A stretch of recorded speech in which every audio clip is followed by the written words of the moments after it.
No, uno tiene que jugar con las cartas que te tocan. Claro. Pero digamos, con las cartas que les tocó a este gobierno, hablamos de las cartas que le tocan, entró y tenía un 4 de copas, un 4 de bastos y un 7 ¿viste? Ni para cantar en vido tenés. Ni para cantar en vido. Entonces tenías un problema, ¿viste? Y ahí necesitaba un 4 de oro, así era, el 7 era de bastos. Pero bueno, pues si no podía cantar en vido. Claro. Pero Algo tenía. Pero la verdad que no tenía nada, y sin embargo, los logros son fenomenales. Uh-huh. Sin mayorías en el Congreso, sin ningún gobernador. O sea, es impresionante lo que ha logrado. Doctor Barney, ¿Cómo estás? profesor universitario, autor de libros, participa en una fundación, por supuesto, yo lo conozco hace años, promueve siempre la racionalidad, la libertad, es experto en finanzas internacionales y ahora está muy de acuerdo con el gobierno de Milei. Sí. Dijo que este es el año del renacimiento de Argentina. 2024, renace Argentina. Sí. Dijo eso. Vamos todavía, estamos bien. Así es. Bueno, ¿cómo anda, doctor? Muy bien, muy bien. Yo realmente creo que este es un año que es bisagra en la historia. Por supuesto, falta un montón de camino por delante y que esto no corresponde solamente a una figura que puede ser el presidente, sino que yo creo que es un cambio mucho más profundo. Yo creo que es un cambio cultural que se está dando en Argentina, ¿no? Y que se están adoptando algunas ideas clave, como por ejemplo que no está bueno vivir de otro. O sea, que cada uno tiene que vivir de sí mismo. Y yo esto lo vengo viendo hace años que empieza a pasar. Me acuerdo, por ejemplo, en una charla que daban en el conurbano, donde un chico me señala a su hermano mayor, me dice, ahí pasa el parásito. Y digo, guápate, ese entendió todo. O sea, vivir de planes sociales no está bueno.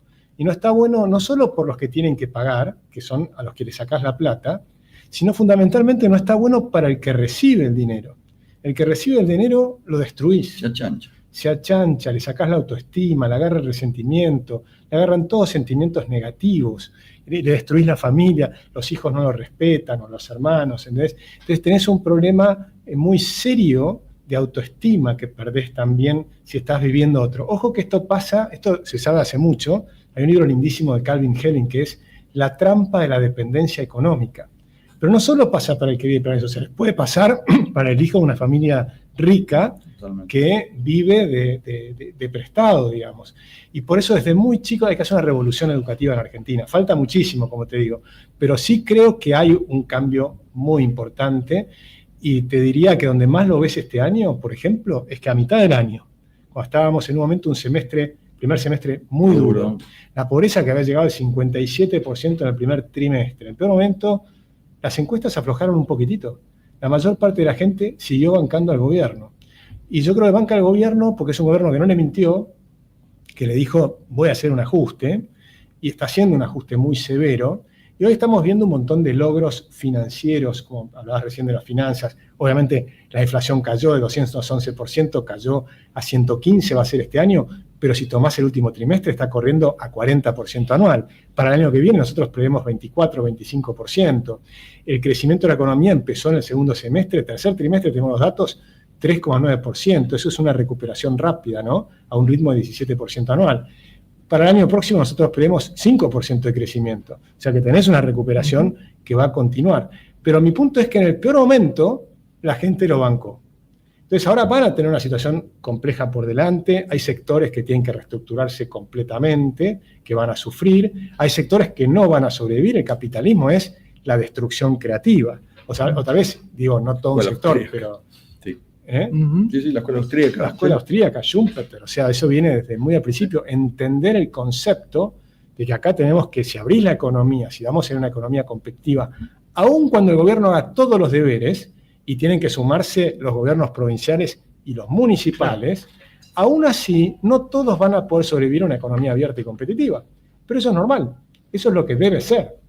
Doctor, no quiero interrumpirlo, pero hemos elogiado los recortes de subsidios en Santiago del Estero, el ingreso de 9.000 millones más de blanqueo, el informe de la Fundación Libertad de lo que se gastan los concejales, una vergüenza, aquí sí lo volvemos castigar.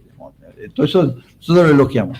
Pero también mencionamos 3 empresas agropecuarias entraron en cesación de pago. Grupo Copatel y las otras alegan caída de los precios, impuestos altos y dólar atrasado. ¿Qué dice usted? Bueno, hay temas que son de las empresas, que cada empresa específicamente habría que analizar. Una vez fue por $100.000. Le digo, $100.000 se los presto yo. ¿No? O sea, me está cargando. O sea, digamos, hablando a 10 millones, pero sí. Sí, pero está claro que hay un tema también de presión política, no sé. Es cierto que el campo sufrió 2 sequías, que son importantes, después sufrió la caída de los precios internacionales, y también es cierto que sufre el cepo y las retenciones. La parte que le corresponde al gobierno es ir sacando las retenciones y el cepo cambiario. Eso está clarísimo, y eso es parte de lo que se tiene que venir sí o sí. O sea que hay una parte del reclamo que es totalmente legítima. Pero después hay otros temas que, por supuesto, tienen que ver con cada empresa.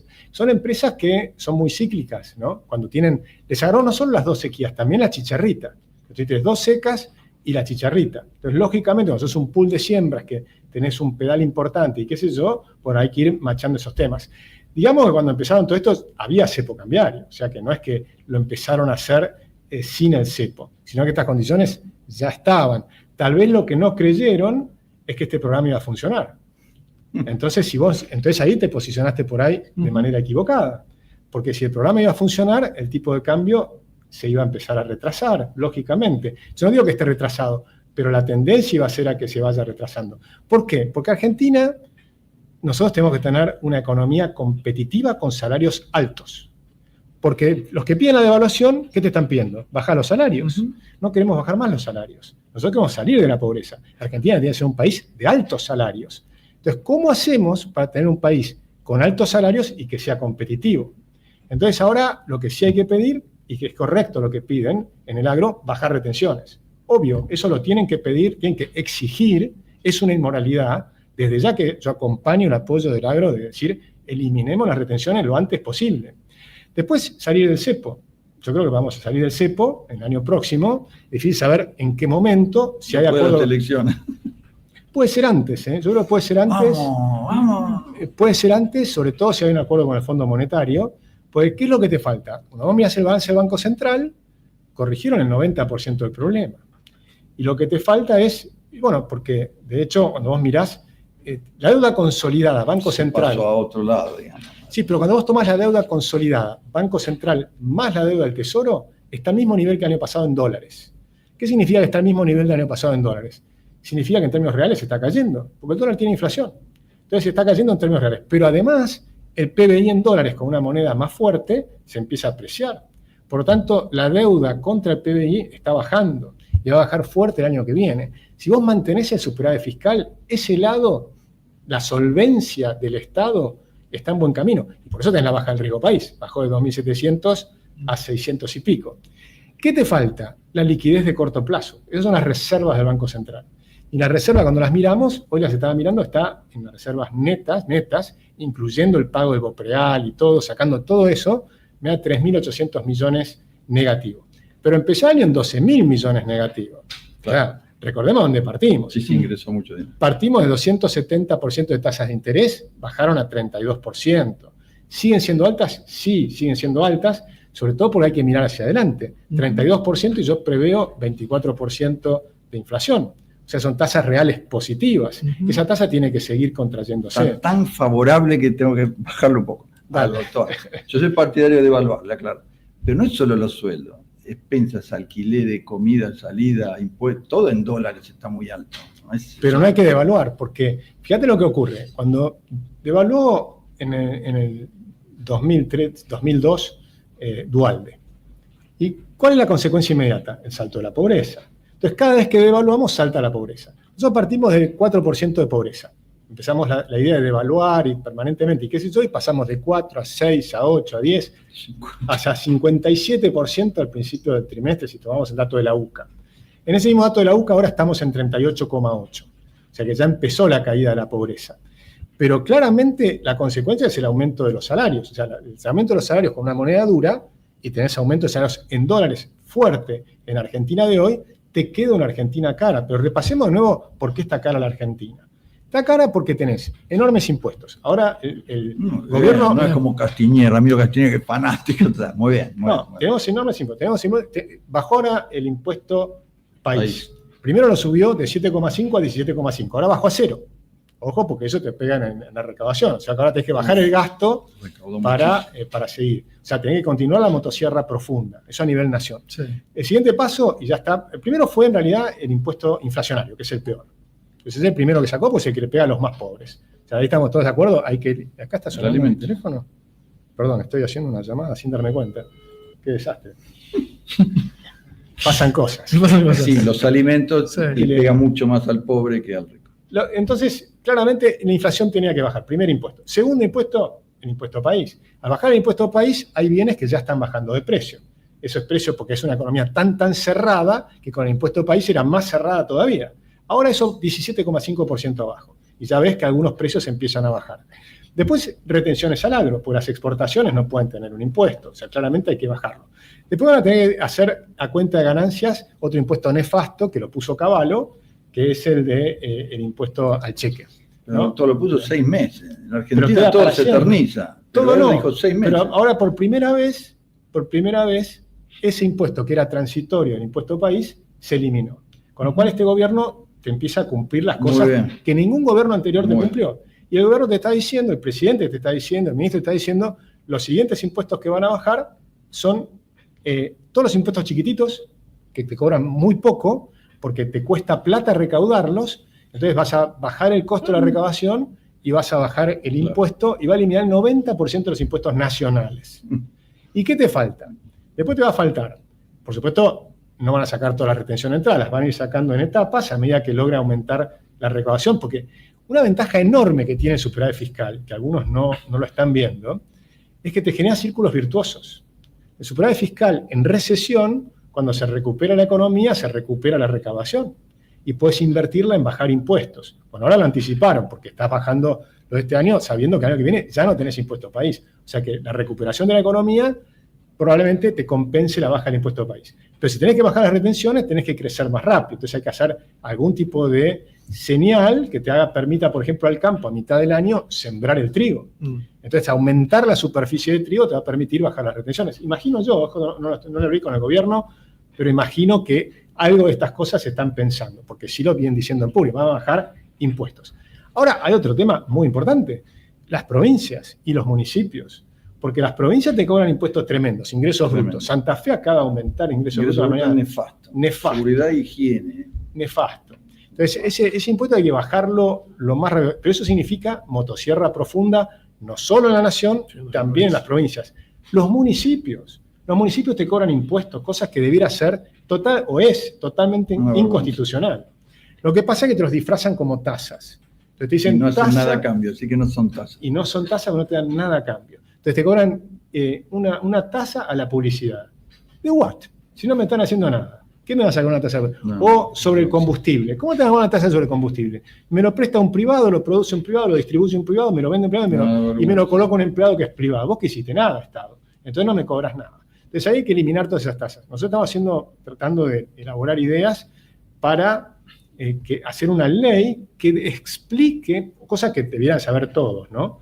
Pero que lo haga totalmente obvio, evidente, y que ningún juez, por más bruto que sea, no pueda darse cuenta que una tasa no puede ser un impuesto, que tiene que tener relación con el servicio que te presta, que no te puede cobrar sobre la facturación como hizo la Corte Suprema. Sobre la facturación en todo el país, un municipio te cobra una tasa sobre... Todo eso es costo argentino.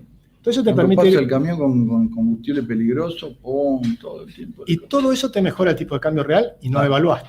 Entonces sacás impuestos, desregular, sacar trámites inútiles, el BTV, el grabado de cristales, el ruta que sacó, ahora están sacando un montón de regulaciones, Sturzenegger todos los días, el fin de semana, todos los días se está pensando qué nuevo trámite, qué nueva regulación puedo sacarle, porque tenemos que hacer que Argentina sea competitiva, sacarle el peso del Estado a la gente. Entonces, y te falta todavía una cosa muy importante, flexibilización laboral, otro tema que tienen. Es el más difícil. Es difícil, y flexibilización de los sindicatos. Totalmente. Los sindicatos no te pueden descontar nada del sueldo.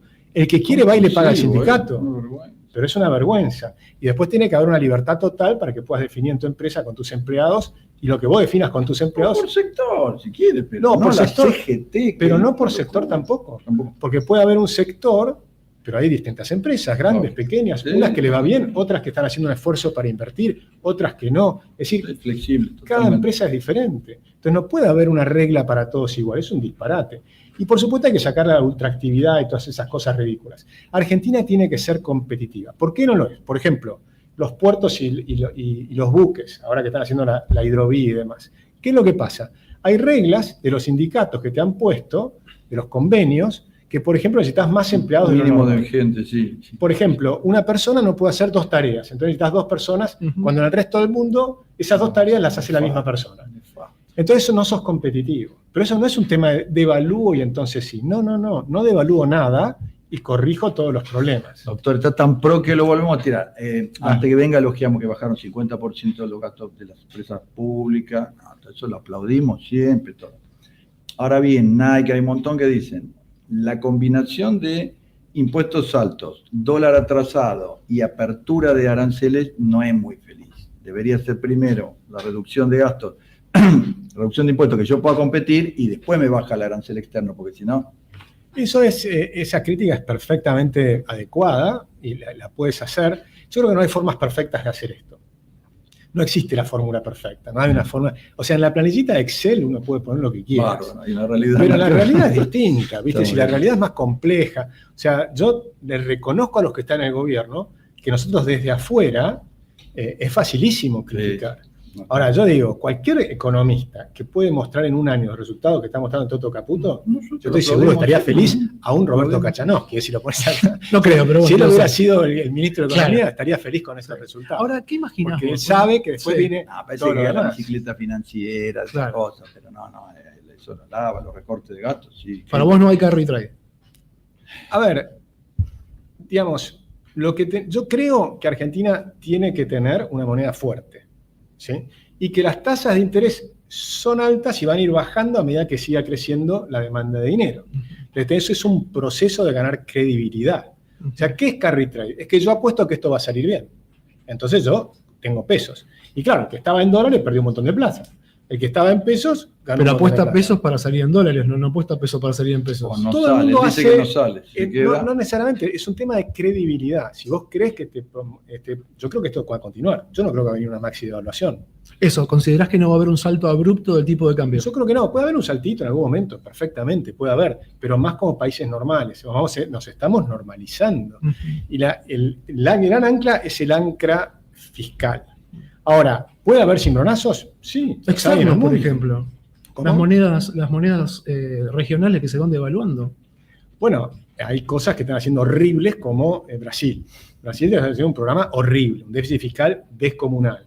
Por supuesto nos genera un problema, pero eso es un problema real, es un shock real. ¿Lo corrijo devaluando? Yo no. Otros pueden creer que sí, que lo corregís devaluando. Yo creo que esa no es la verdadera corrección. Tenés que hacer las tareas cada vez más profundas. Entonces, ¿qué va a pasar? Vos tenés las correcciones que tiene que hacer el Estado de las puertas de la empresa para afuera y las correcciones que tiene que hacer la empresa de las puertas de la Sí, empresa claro. para adentro. Porque, a ver, yo concedo, por supuesto, que es necesario hacer todas estas reformas lo más rápido posible. Concedo también que, de hecho, la apertura de la economía se va haciendo de manera gradual, no se ha hecho indiscriminada. Se está haciendo lentamente, no es que se liberó todo, para nada, hay un montón de controles todavía. El camino es en la dirección correcta. Por ejemplo, nosotros en la Fundación Libertad y Progreso medimos la mejora en libertades económicas 61 posiciones este año. Pero con 61 posiciones de mejora, estamos en la mitad de la tabla. Claro. Sigue. Estamos horribles. O sea, la foto es horrible. Yo creo en la película. La película es lo que es La interesante. tendencia, claro. La tendencia, si subimos 61 posiciones en un año, si el año próximo subimos otras 60 posiciones, bueno, ahí ya vamos a estar entre los países moderadamente libres. Ni siquiera somos moderadamente libres, estamos en la mitad de la tabla. Y recién, o mejor dicho, mayormente libres, estamos moderadamente, apenas un poquito. Vamos a ser mayormente libres. Y llegar a ser libres es otro peldaño adicional que nos va a llevar varios años. No vamos a llegar tan rápido. Es un proceso difícil, complejo y demás. Aún cuando hagamos todo eso, igual va a haber empresas que no van a haber sobrevivido. Sí, está claro. Sí, que no todos se pueden adaptar. Está claro. Doctor, le hago dos o tres preguntitas. Sí. Dicen que hay unos 20.000 millones de dólares en pesos, ¿no? Todavía dando vueltas que presionan la inflación. ¿Es correcto eso? Bueno, vos mirás el balance del Banco Central, ellos están mirando siempre lo que llaman la base monetaria amplia, donde ahí tenés, además de la base monetaria, tenés las LEFIs y demás. Te vas mirando todo el balance. ¿Qué es lo que está pasando? Cuando vos empezás a bajar la inflación fuerte, empieza a aumentar la demanda de dinero. Sí.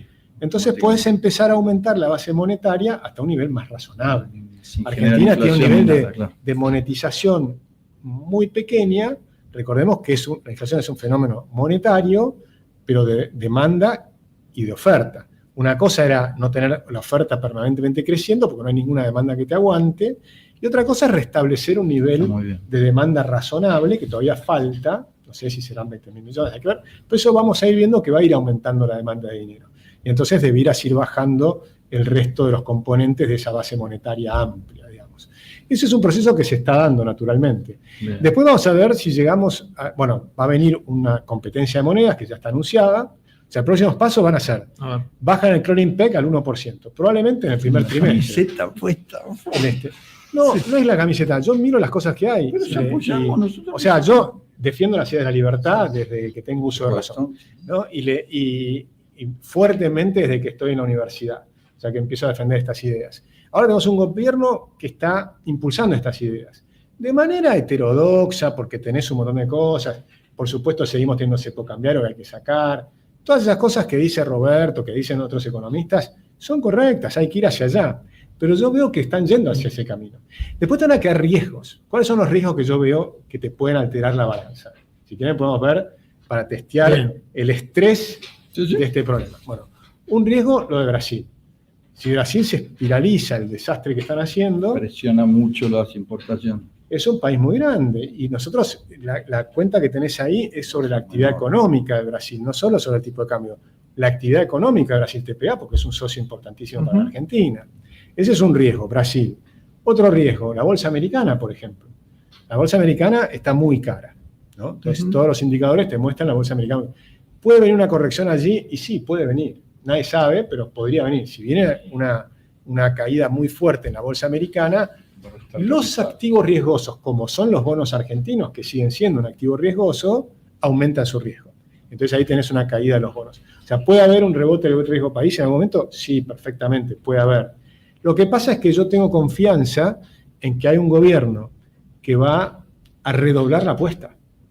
No se va a dejar soltar la mano, sino que creo que lo veo redoblando la apuesta. Motosierra más profunda. Pero si el fondo no nos presta plata, del cepo no salimos. Sí, pero más adelante. Claro. Porque necesitas restablecer la liquidez del Banco Central para asegurarte que no venga una corrida, o que si viene una corrida podés poner los dólares, la gente toca los dólares y después vuelve a entrar la plata, porque eso ha pasado muchas veces. ¿Pero vos pensás que el fondo nos va a prestar para que otra vez financie una corrida? Yo creo que el gobierno, que el Fondo Monetario te puede perfectamente prestar para tener mayores reservas en el Banco Central. Y las reservas del Banco Central, en todos los bancos centrales del mundo, están para ser prestamista a última instancia. ¿Cuál es la diferencia? Lo que no tenés que prestar es al Tesoro.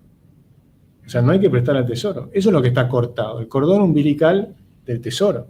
O lo que volteó al Banco Central siempre fue el Tesoro. O sea, cuando vos tenés el riesgo de que el banco imprima plata para darle plata al Tesoro, es infinito. Sí, lo que prohibieron en Israel. Lo prohibieron que le financie al Tesoro y chao. O lo que pasa, por ejemplo, en Perú con Valverde. Totalmente cambian los presidentes, sí, cambian todo, pero el Banco Central defiende al sistema financiero, defiende la moneda, pero defiende su tema. Y no tiene nada. Ya me da pie a decirle, ¿por qué no independizamos el Banco Central acá? Bueno, porque estás en este proceso intermedio, o sea, nosotros defendíamos la dolarización de la economía. O sea, yo sigo creyendo en la dolarización. Lo que estoy explicando es lo que está haciendo el gobierno. Yo espero que al final del mandato de Milei tengamos una economía dolarizada. ¿Pero por qué? Porque yo veo que este gobierno está haciendo, creo yo, lo correcto. Va a ir a algo así como metas de inflación, más modernas, pero con metas pequeñas de inflación anual, de 2% anual. O sea, va a apuntar a llegar a tener 2% anual de inflación. Ese es el modelo que está haciendo este gobierno a través de un ajuste fiscal feroz, baja del gasto público, porque no es ajuste fiscal por suba de impuestos. Inicialmente sí, porque devaluó y subió impuestos. Claro. O sea, el primer semestre... Cortó un montón de cortó y licuó. Bueno, la licuadora cuando es permanente empieza a ser real, ¿no? O sea, el recorte puede ser real. Por ejemplo, los sueldos públicos En Singapur, durante 30 años estuvieron por debajo de los sueldos privados. Entonces eso es un gran incentivo para que los sueldos sean, para que la gente tenga un incentivo para irse al sector privado. Si el sector privado empieza a recomponerse y los sueldos públicos están por debajo del sector privado, buen incentivo para que empieces a buscar mejor laburo. Entonces, hay cosas que se pueden transformar en permanentes. Después tenés, la motosierra tiene que continuar, está clarísimo. Se hizo permanente. Para mí lo que es permanente es cuando lo tenés en la cabeza del presidente. Ahora, ¿qué pasa cuando cambiemos de presidente? Ahí es donde tenés que tener cosas sólidas, institucionales, de largo plazo. Y para mí de ahí tenés dos temas cruciales. Una es la dolarización, que te evitaría que vuelva a las andadas el Banco Central, aunque sea al final del mandato, pero que llegue esa dolarización. Todavía no la descartó el presidente, él siempre dice eso, siempre están no ahora, no va a ser el año que viene, pero puede ser más adelante, puede ser un tratado monetario con Estados Unidos. Eso podría ser. Yo me imagino a la Roberto Mandel, ¿no? Un premio Nobel de Economía, que él decía, yo me imagino áreas monetarias, el euro, el dólar. Y en el dólar, ¿qué es lo que tendrías? Desde Alaska hasta Tierra del Fuego. Toda Latinoamérica toda Latinoamérica dolarizada. Eso es lo que yo me imagino como algo muy interesante con tratado de libre comercio, con libre movilidad de capitales y personas y todo en todas las Américas. Estados Unidos. No, para nada. Al contrario. ¿Qué pasó en Europa? Europa hizo eso. Vos tenías un país como... enorme. Europa tiene otro problema. Tiene un problema enorme porque tiene el welfare state. O sea, tiene el Estado benefactor que le regala plata a los que vienen de afuera aunque no laburen. Eso es un disparate. Pero la parte que tuvo durante 40 años, que funcionó extraordinariamente bien, fue cuando un señor, Jean Monnet, lo convenció a Adenauer y a De Gaulle de hacer los tratados del carbón y del acero. Y empezó el libre comercio, se fue ampliando, y tiene 30 y pico de países con arancel cero. Vos podés viajar por toda Europa sin mostrar el pasaporte. Trabajar en cualquier lado sin mostrar el pasaporte. O sea, las mercaderías pasan sin pagar ni cero de arancel en los 30 y pico de países. Bueno, eso sería Latinoamérica con el dólar. Eso sería no solo Latinoamérica, todas las Américas. Somos 1.000 millones de habitantes. O sea, nosotros tenemos que pensar que el mercado europeo son 600 millones, China son 1.400 millones, la India son 1.400 millones, Estados Unidos son 340 millones. O sea, Estados Unidos también necesita un mercado más amplio. Empieza con NAFTA, con Canadá y México, con otros países, con el ALCA, los tratados con Chile, con Colombia, un montón de países. Falta el Mercosur. Una vez que metes al Mercosur ahí, podríamos tener libre comercio. Agustín, pero es mucho para nuestro... Hace 8 meses atrás, el peso era un excremento. Hoy es el superpeso. Estás hablando de una dolarización. Después del dólar para toda América. ¿Tenemos la cabeza para poder procesar todo eso en Argentina? Es demasiado. Bueno, estamos haciendo un cambio de época. El cambio cultural. Yo creo que hay un cambio cultural que empezamos hablando de ese tema, ¿no? Este es un cambio cultural muy grande. Y creo que el cambio cultural también se puede dar en Estados Unidos. Estados Unidos tuvo una debacle. ¿Qué pasó? Estados Unidos era muy liberal hasta la década del 90. Cuando triunfó el liberalismo, y esto pasa siempre, cuando triunfás empieza la decadencia. Que eso es lo que no se comprende, no lo comprenden premios Nobel, como hace Maury Robinson en sus modelos. No está esta idea del ciclo. Pero el ciclo es el ciclo en las familias, es el ciclo en las civilizaciones, the rise and fall of nations, ¿no? Sí. El aumento y la caída de las civilizaciones. Argentina, un crecimiento espectacular, llegamos a los primeros países del mundo y después cae. Pero no es que bajás porque no hiciste las cosas bien, bajás porque hiciste las cosas bien. Entonces, los abuelos y los hijos laburaron, hicieron un país formidable. Los nietos y los bisnietos se olvidaron del esfuerzo de sus mayores y creen que todo es fácil. Pero el populismo es eso. El populismo son los nietos y los bisnietos de los que hicieron el esfuerzo. Le pasa a los chilenos, le pasó a los cubanos. Argentina fue el número 1 de América Latina y elegimos el peronismo. El segundo más rico de América Latina fue Cuba y eligieron el comunismo. El tercero más rico de América Latina fue Venezuela y eligieron el chavismo madurista. Doctor, el comunismo no llegó por elección popular.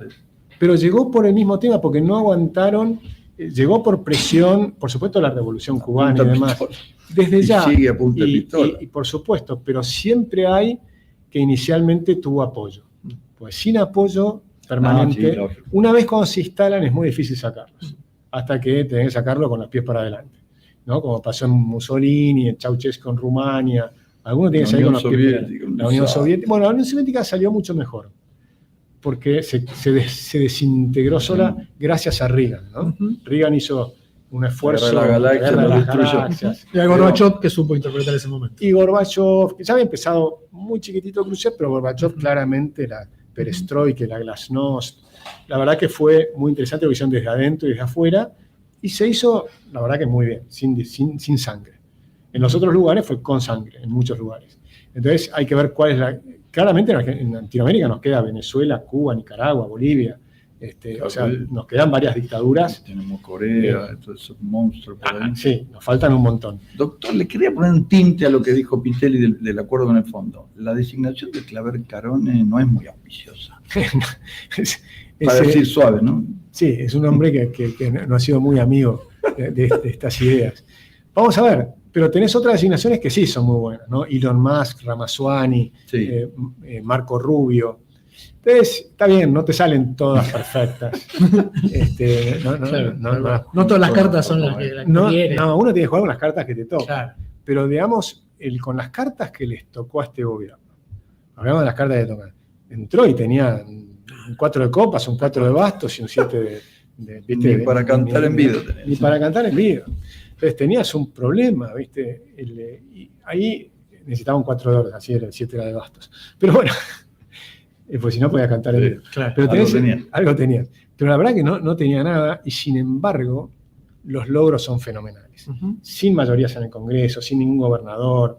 O sea, es impresionante lo que ha logrado. Que yo creo que eso es lo que le falta a veces reconocer a muchos, ¿no? No, O sea, acá, mira, antes que venga, no digo alabamos ustedes, pero todo me lo refiero positivo. Sí. muchos de nuestros amigos liberales que le han pegado todos los días, todos los santos días al gobierno, yo creo que es injusto, que hay que reconocer que ha hecho una cantidad de cosas importantísimas, y me parece muy bien, y creo que es muy buena la tarea de los liberales que critican. Igual yo lo tomo como una cosa positiva en el sentido que es bueno marcar la cancha, todas las cosas que faltan. Y yo creo que es real. Nos falta mucho más libertad en cantidad de temas. Falta la reforma previsional. Faltan muchísimas cosas. Eso Está claro que no tiene el poder parlamentario como para hacer eso. Y apenas pasó un año. No, hay que la CGT es durísima, de Rodríguez.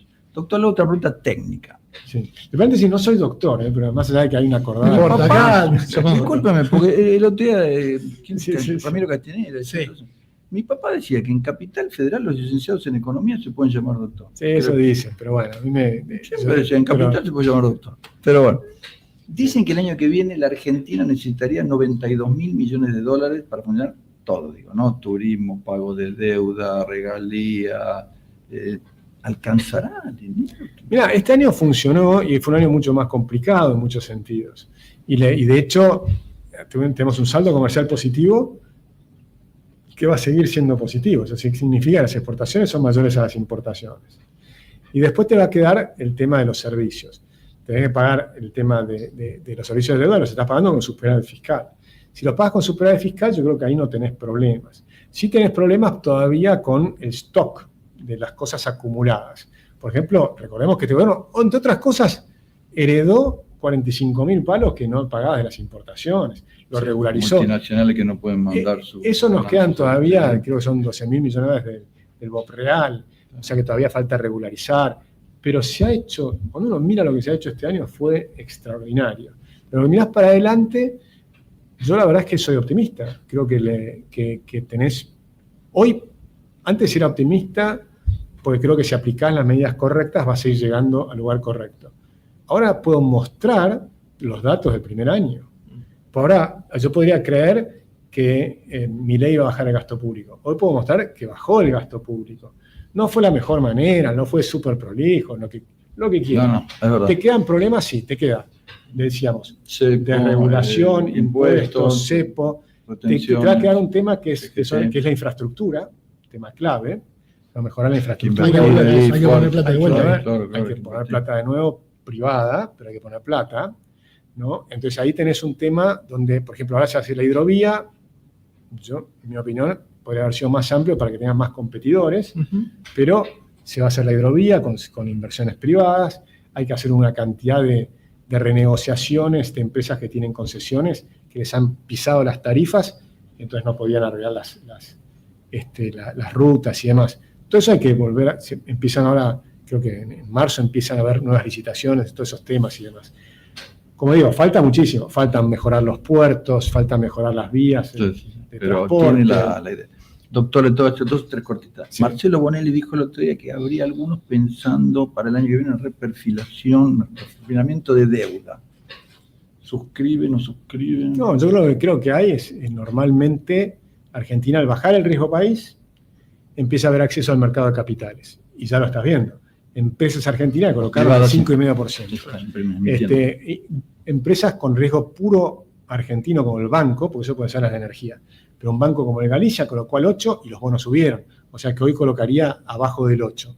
O sea que es mucho más abajo que el riesgo país de Argentina. O sea, las empresas están colocando ya más abajo, están marcando la cancha. Siguiente paso son el riesgo subsoberano.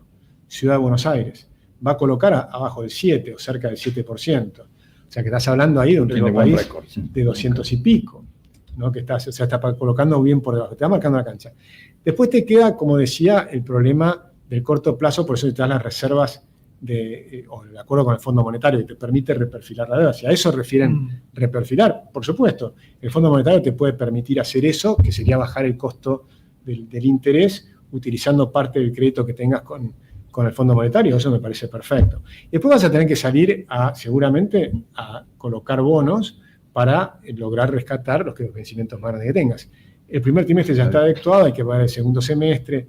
Es un manejo de corto plazo.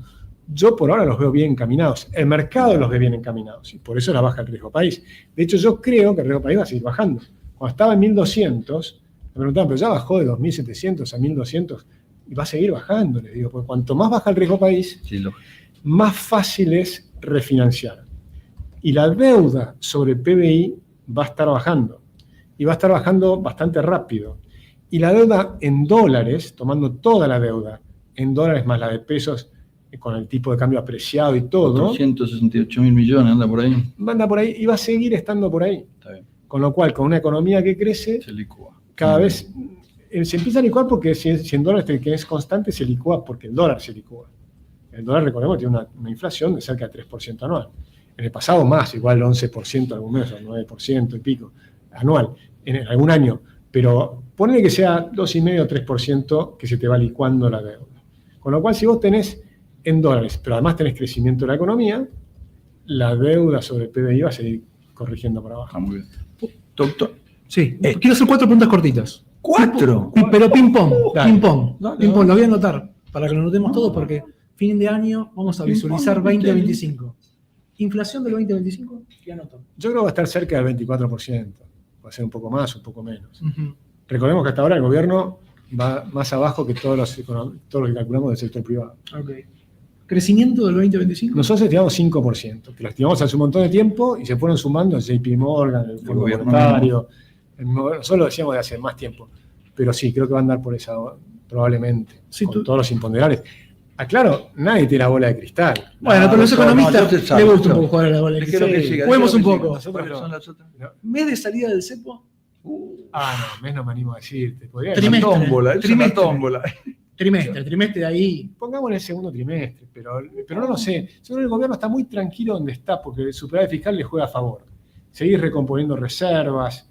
Viste, diciembre, que es un mes difícil, bueno, pero superamos diciembre. Ahora, como sacaste el impuesto país, Toyota aprovechó y te salió salió ahí millones en un día. eso es lógico porque Es venía lógico, demorando, no, estaba especulando no porque dijimos sabían nada. que sacabas el Yo impuesto tengo- país y tenés demás. Dos más. ¿Pobreza? Va a seguir bajando, está en 38,8 según, o 38,5 según la UCA y la Universidad Torcuato Di Tella. Va a seguir para abajo, no hice el cálculo, así que ahí no te lo puedo decir. Abajo de 35. Pero, sí, bastante más abajo de Bastante 35. Pero lo que te va a quedar, incluso durante varios años, y esto sí es un tema muy importante que a mí me aflige y me ocupa, porque creo que todos debemos trabajar en esto, es que hay un 25% de pobreza estructural muy dura. Claro, muy dura. Que aunque los números te indiquen que porque le diste un subsidio, que sé yo, que sé cuánto, a Watch, lo que sea, lograste que saquen la cabeza del agua. Claro. Muy duro. La pobreza, y por eso me gusta que ahora está hablando de volver a la pobreza multidimensional, la pobreza es pobreza en todo. Es pobreza en familia, pobreza en tiene amigos, baño. pobreza en Baño educación. no tiene. No, es... Por más que realices un plan, si no tenés baño. No, yo recorro bastante algunos lugares del conurbano y hay cosas que son tremendamente. Hay, por ejemplo, tenés familias destruidas. Cuando analizás neurológicamente muchas familias monoparentales, que realmente es una mamá, pero que además tienen tendencias suicidas. Claro. Hay problemas que son muy serios. Y eso te va a acompañar el resurgimiento de la economía. Por ejemplo, agarrar La Matanza, 2 millones de tipos. 2/3 de ellos van a poder ir saliendo con esta nueva economía. 1/3, como los otros van a salir, las propias familias pueden ir tirando para que se recuperen y demás, y qué sé yo. Pero eso no se soluciona tirando plata. O sea, el que cree que vos le das plata, al revés. Toda esta idea de darles plata a la gente los han destruido. Igual, sin embargo, Milei triplicó la asistencia UH, porque lo que hizo fue sacar a los intermediarios y le dijo, en el momento que estás haciendo el ajuste pleno, entonces ayudó a los que están más abajo. Pero eso no puede ser permanente. Eso tiene que ir sacándolo, ¿no? Y a medida que se recupera la economía. ¿Qué otra inquietud tenés, papá? La última. Para mí la más importante. ¿A cuánto visualizás el dólar en el 2025? Una vez que salgamos del cepo. El hombre es partidario de que va a quedar así. Sí, yo creo que va a quedar más o menos así. O sea, no puede ir. Hoy está en 1.200, 1.300, Sí. 1.500, ¿te imaginas? No me imagino 1.500. Imagino que Muy puede estar. bien. Va a estar 1.200, no sé cuánto está. ¿A fin de año decís? No es que salgamos del cepo. Y calcularle 1,5 si de saliéramos ahora evaluación. estaría más o menos acá. Yo no lo veo 10%. con un salto grande. Y de hecho, la gente va a seguir creyendo, y lo van a seguir diciendo los economistas, que se sigue apreciando la moneda. O sea, yo no veo una devaluación. Lo que sí veo es que te van a hacer las reformas para que esa moneda fuerte, de todas maneras, seas competitivo. ¿Y qué es lo que te va a faltar? ¿Qué sector, por ejemplo, no puede, si no se reconvierte, no va a poder continuar? Si yo les hago una pregunta, estoy haciendo estos días. Vos podés competir en Europa con salarios europeos, por nuestra idea es tener salarios como los europeos, ¿verdad? Pero podés competir con salarios como los europeos en el sector textil contra los salarios de Bangladesh, no los de China, porque China ya subieron los salarios. Hasta China empieza a tener problemas de salarios, si fuera ese el problema. Con Bangladesh, con Pakistán, ¿podés competir en el sector textil? Todos los impuestos en el sector textil son tremendos. Pero supongamos que sacamos todos los impuestos. Pues supongo que una prenda en un shopping, el 5% le va al productor. Sí. El resto es shopping, impuestos. Eso lo hemos hablado, pero supongamos que lográs sacar todos los impuestos. ¿Podés competir en Europa, ¿no?, con salarios europeos contra esos países con salarios bajísimos? La realidad, la respuesta es que sí, pero no de la forma que estás produciendo hoy. No. O sea, ¿cómo compite Zara o Benetton? Con enorme valor agregado en diseño, cambiando la moda todos los meses. O sea, de esos que eran modas anuales, Zara lo cambió y te lo hace, o Idexi, la empresa, te lo hace todos los meses. Benetton puso los colores de Benetton y cambió la forma de vestir del mundo. Cambió la forma de vestir del mundo entero. Entonces, ese tipo de creatividad tenemos en Argentina, lo están haciendo, o quieren seguir trabajando igual que hace 30 años.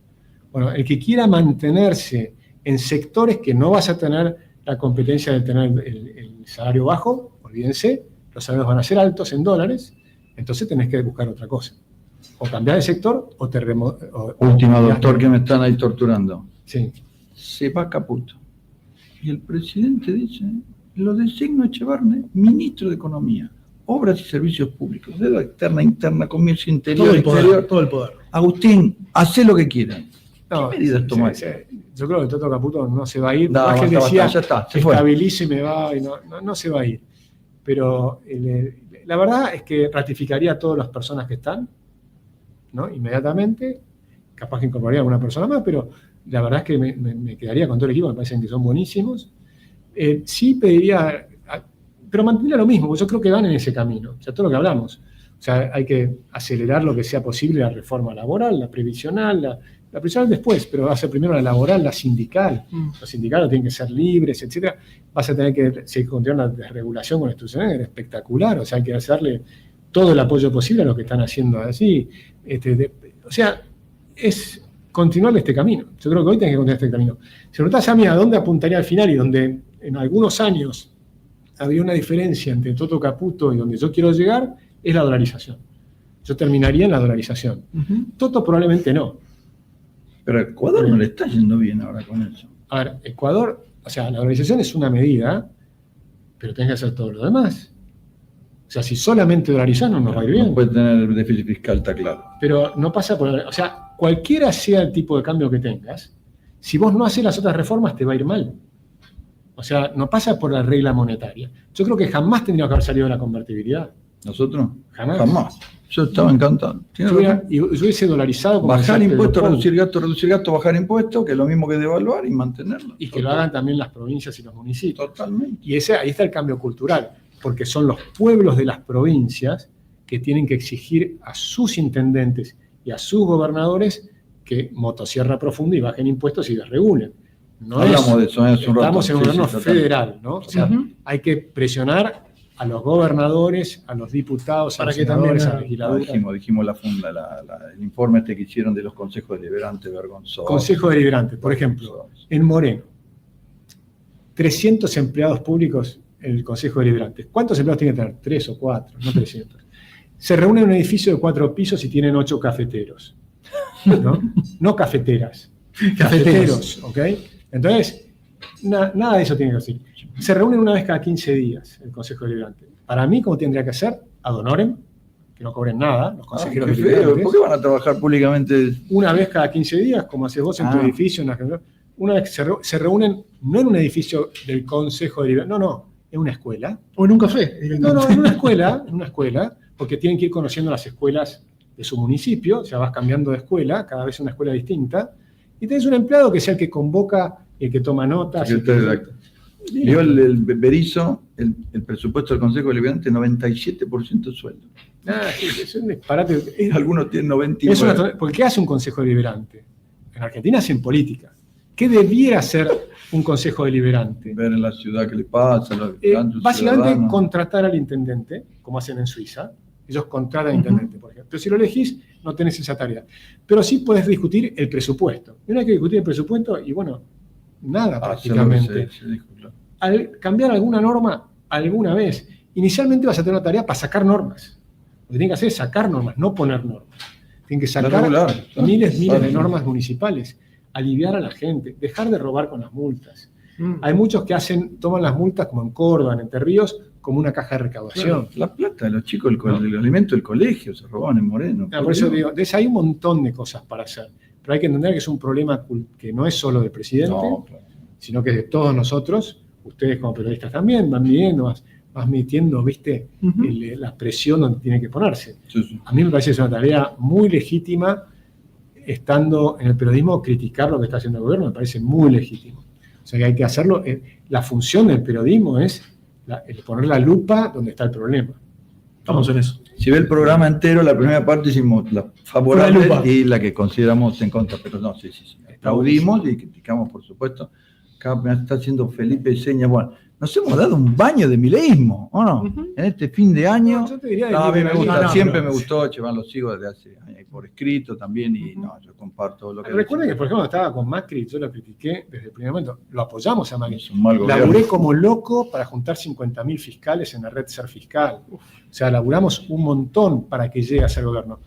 Y la primera medida de gobierno ya fue una locura, fue el aumento del gabinete. El primer día de gobierno ya sabía que iba a fracasar. ¿Sí? Y tardé 100 días en decirlo públicamente y lo dije a partir de marzo del 2016 en Intratables. Está grabado, lo pueden buscar cualquiera. Ya dije, estos van a terminar en default. Y no terminamos en default porque fuimos al fondo y nos dieron 47.000 millones. Dineral. ¿Sí? O sea que lo mío es la defensa de las ideas. Totalmente. Ahora creo que el gobierno está yendo en la dirección correcta, un montón de matices que podemos ponerle, velocidades, pero está en la dirección correcta. Sí.